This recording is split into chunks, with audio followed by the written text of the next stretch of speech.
Hello students, once again मैं एक बार फिर उपस्थित हूँ। सर्वप्रथम first of all good morning all of you. सर्वप्रथम मेरी ओर से आप सभी को सुप्रभात। आज हम लोग चौथे भाग के रूप में आज हम लोग चर्चा करेंगे। चौथा भाग आज हम लोग पढ़ेंगे, पाठ संख्या 2, मेरे संग की औरत। ठीक है, इस चौथे भाग में आगे हम लोग पढ़ते हुए जानते हैं कि किस प्रकार से लेखिका अपने परिवार के सभी सदस्यों की एक एक करके सभी का वर्णन कर रही है, जिक्र कर रही है। चौथे भाग में बताया गया है कि लिख से खिसके अपने पूर्वजों में माँ और नानी ही रही होती तो गनीमत रहती।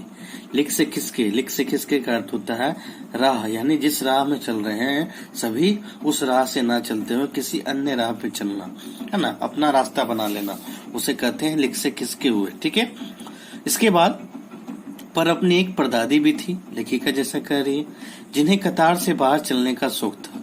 उन्हें भी पंक्तियों से बाहर चलने का, अपनी अलग पंक्तियां बनाकर उस पंक्ति की दिशा में चलने का शौक था।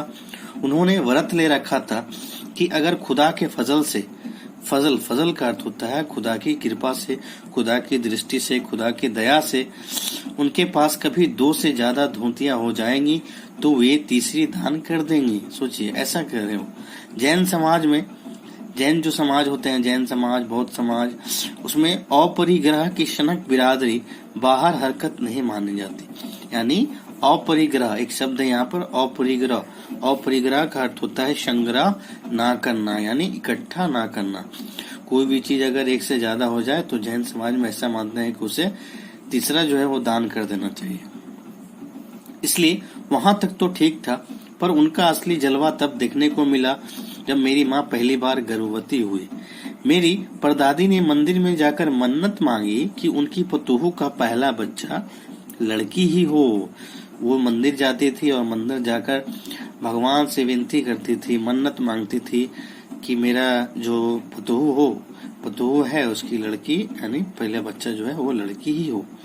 या गैर रवाती मन्नत मांगकर ही उन्हें चैन नहीं पड़ा।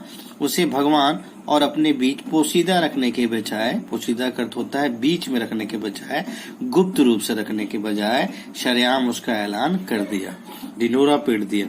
लोगों के मुंह खुले के खुले रह गए उनकी बातों को सुनकर।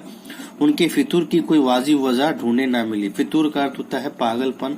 उनका जो पागलपन था, जो खुलेआम ढिंढोरा पीट रही थी, प्रचार कर रही थी, या भी नहीं कह सकते थे कि खानदान में पुश्तों से कन्या पैदा नहीं हुई थी। इसलिए माँ जी बेचारी कन्यादान के पुण्य के अभाव को पूरा करने के चक्कर में थी।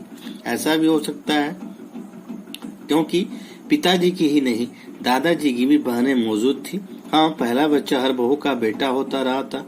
खैर, माँ जी ने अभी तक से कोई सफाई नहीं दी, अपनी तरफ से कोई सफाई नहीं दी, बल्कि बदस्तूर मंदिर जाकर मन्नत दोहराती रही। यहाँ एक शब्द है बदस्तूर। बदस्तूर का अर्थ होता है नियम से, कंटिन्यू, प्राय प्रतिदिन एक स्थान पर जाकर अपनी मन्नत को मांगना। जैसे वो मंदिर प्रतिदिन जाती थी, प्राय जाती थी। ठीक है, पूरा नकुड़ गांव जानता था। जिस गांव में लेखिका रहती थी उस गांव का नाम था नकुड़ गांव। कि माँ जी का भगवान के साथ सीधा साधा तार जुड़ा हुआ है, कनेक्शन जुड़ा हुआ है, संपर्क जुड़ा हुआ है, बेतार का तार। इधर वह तार खिंचती, उधर टन से तथास्तु बजता। मेरी दादी तो पहली मर्तबा में ही तैयार हो गई थी कि गोद में खेलेगी तो पोती, यानी उनको कॉन्फिडेंस था, भरोसा था भगवान के ऊपर कि गोद में खेलेगी तो पोती ही होगी, लड़की ही होगी। पर माँ जी की आरजू, माँ जी की निवेदन किस कदर रंग लाएगी उसका उन्हें भी गुमान ना रहा होगा, यानी उनका घमंड ना रहा होगा। लड़की की गैर वाजिब जुस्तजू सुन भगवान कुछ ऐसी अफरा तफरी में आ गए कि 1 न 2 पूरी 5 कन्याएं एक के बाद एक धरती पर उतार दी। भगवान बहुत प्रसन्न हो गए। को क्या कहें, माँ जी के सामने तो नामी चोर भी अफरा तफरी में आ जाते थे। माँ जी और नामी चोर का किस्सा होश संभालने के बाद मैंने कई बार सुना था किसी के मुख से।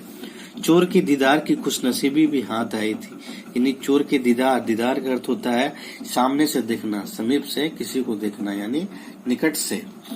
हुआ यूं था कि किसी शादी के सिलसिले में नकुड़ की हवेली के तमाम मर्द पुरुष बारात में दूसरे गांव गए हुए थे। औरतें सज धज कर जग्गा मना रही थी। नाच गाने और ढोलक की थाप के शोर में नामी चोर कब सेंध लगाकर हवेली में घुसा, किसी को कोई खबर नहीं हुई। पर चोर था बदकिस्मत, चोर बेचारा बदकिस्मत वाला था, यानी उसकी किस्मत, उसकी भाग्य जो है वो साथ नहीं देने वाले थे। क्यों?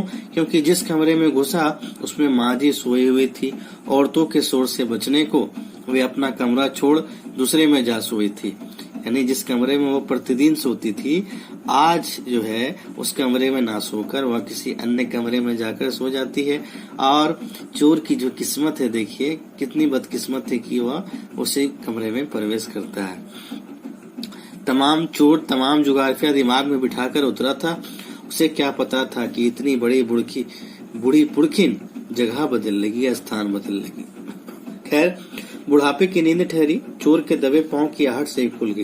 यानी जब बुढ़ापे की नींद होती है वो बहुत ही कच्ची होती है, जरा सी आहट से नींद टूट जाती है। ठीक है, कौन? माँ जी ने इत्मीनान से पूछा, सुकून से पूछा कि जी मैं चोर ने युगों से चला आ रहा पारंपरिक असंगत जवाब दिया।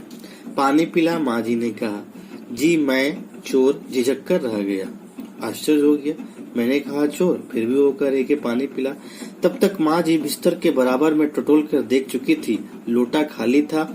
ऐसा कर उन्होंने कहा, यह लोटा ले और कुएं से पानी भर ला, पर देख कपड़ा कसकर बांधे रखियो और तरीके से छान। यानी कपड़ा जो है उसको कस के बांधे रखना।